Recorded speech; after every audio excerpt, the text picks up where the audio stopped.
Pernah nggak sih teman-teman ngelihat seorang pemecah batu yang sedang berusaha memecahkan batu yang berukuran besar? Pernah nggak? Belum pernah? Ya udah bayangin aja ya. Kira-kira nih menurut teman-teman, batu itu bakalan pecah dengan satu kali pukulan atau berkali-kali pukulan? Pasti akan membutuhkan berkali-kali pukulan gitu, beberapa kali pukulan. Entah itu puluhan kali atau bahkan sampai ratusan kali gitu. Sampai akhirnya batu tersebut bisa pecah. Pecahnya batu itu bukan karena pukulan terakhir, tetapi akumulasi dari keseluruhan pukulan yang dilakukan dengan kesabaran dan kegigihan yang membuahkan hasil gitu. Gak sedikit orang yang gagal dan putus asa dalam perjuangan. Padahal bisa jadi sedikit lagi itu mereka bisa mencapai kesuksesan. Teman-teman pernah ngerasain gagal? Pasti ketika gagal tuh kita ngerasa kecewa gitu, gundah, putus asa, frustasi gitu. Bahkan sampai berprasangka buruk gitu sama Allah. Kalau gini ya sama aku gitu. Pasti hal-hal itu tuh bakalan mudah mempengaruhi kita ketika kita sedang gagal. Pasti hati kita tuh bakalan gak rela gitu, ngerasa gak rela sama takdir yang Allah berikan. Terus rasa ikhlas kita lenyap sama rasa kecewa. Terus ujung-ujungnya gak percaya sama nikmat-nikmat yang Allah berikan, gak percaya sama kebaikan-kebaikan yang Allah berikan.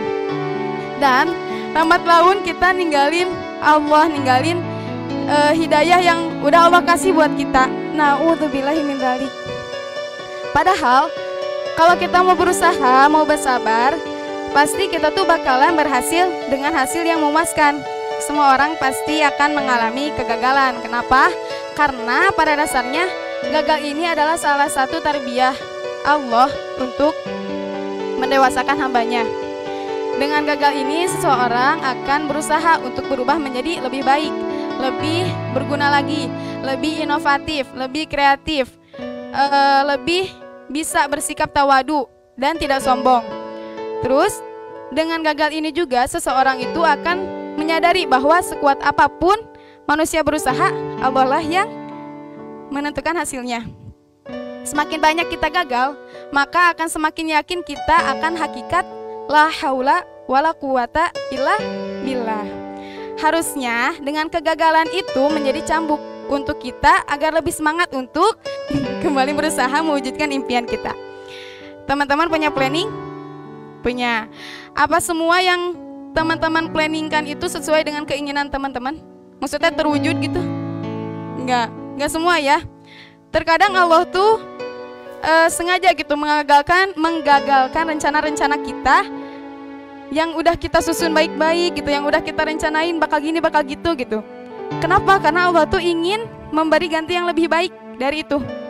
Karena yang kita anggap baik itu belum tentu baik menurut pandangan Allah gitu. Dan yang buruk menurut kita belum tentu buruk menurut Allah. Seperti firman-Nya dalam Quran surat Al-Baqarah ayat 216, juz berapa? Halamannya di mana? Kiri kanan?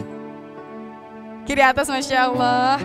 Ya, di situ dikatakan wasa antakrahu syai'aw wa huwa khairul lakum, wasa atuhibbu syai'aw wa huwa syarrul lakum, wallahu ya'lamu wa antum la ta'lamun. Ketika kamu tidak menyukai sesuatu, boleh jadi itu baik bagimu, dan boleh jadi kamu tidak menyukai sesuatu padahal itu tidak baik bagimu. Sesungguhnya Allah Maha mengetahui daripada